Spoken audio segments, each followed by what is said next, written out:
Zoti Gola, kjo fermë këtu, a është ngritur sipas kriterave apo standardeve që ishim atje në fshatin e Malishevës atje? Po,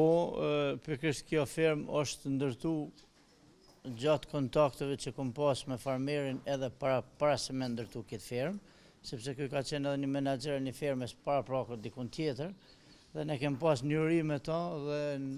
që në fillim, kur është ndërtu, më ka kontaktu mu dhe nuk kom kursy asnjëherë që t'jem kontakt që firmat që ndërtohen nëpërmes dijes teme s'paku le t'jenë atyre që i plotësojnë standardet. Përveç që nuk ka pas mundësi si investitor ta bën një shtallë të hapur,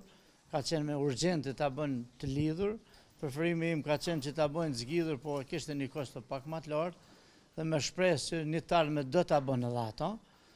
Kemi investuar në këtë lloj tip shtallësh mbyllur dhe standardet janë në nivel. Edhe pragu atje ushqys është i mirë, edhe grazhdi është në standard, edhe gjitha gjonat, edhe sistemin e ka vendosur para se me ardh kafshë në vend, kështu që gjitha gjonat që i ka bon në nivel duhur dhe unë jam shumë i kënaqur sepse farmerët e tillë japin mostra të mira që të ngrit fermë edhe dikush tjetër, sepse ky është familjar dhe punon kryesisht vetëm me familjen e vet. Dhe përfshi gjeti është shumë i shëndetshëm, është edhe i pastër, është për lavdi. Absolut nuk ka pas asnjë pengesë, as në mbarsim, se problemet kur shfaqen te gjedhet, aty zhagitet mbarsimi dhe aty fillojnë dështimet e para. Në dy edhe mbajtja e viçave, nëse nuk ki kapacitet që me i mbajt viçat, ky fillimisht ka qenë me kredina, tash nuk ishte mundësi edhe me kthy ratën e kredisë dhe me mbajt viçin, po gjithë viçat e kom preferuar edhe unë me bashkëpunim me të që viçat të hiqen më njëherë për shkak se nuk mundesh me i përballu dyjave. Po unë shpresoj me një bashkëpunim me të që kem që tash pas verës që lirohet për disa kredijave, që ky ose të shkon në rritjen e fermës ose le të timon edhe viçat, sepse viçat e krijojnë një hyrë përveç kërkesave që janë shumë në Kosovë, e krijon një hyrë që grumbullon paran si truq që thojmë na popullin në fund vitit s'paku kur i shet ato e kini një tub të parave. E aty të farmerët që nuk kanë shumë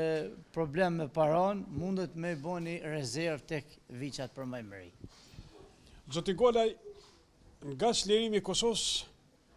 viteve të parë të pas luftës së bashku me Zvicrant, keni qenë të inkuadruar në importet e gjedhëve. Shpërndarjen gjithandej Kosovës, a mendonin që është bërë përzgjedhja e duhur e gjedhëve për shtatur kushteve agroklimatike të Kosovës?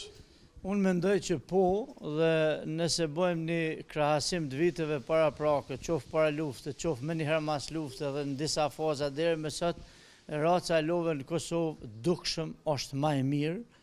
ka arrit një cilësi shumë të mirë të racave në Kosovë, e cila është përshtatë sepse klima e Zvicrës me Kosovës nuk ka ndonjë dallim shumë të madh me përjashtim të temperatura veras që janë më të larta, por megjithatë me kushtet që ofrohen mundet me përballu edhe ato, kështu që racat janë shumë fisnike, të pastërta dhe shoh që edhe farmerët tash e kanë një vedije më të lartë dhe investojnë në raca të mira qumshtit dhe mbarsime të spermave artificiale që importohen nga Zvicra.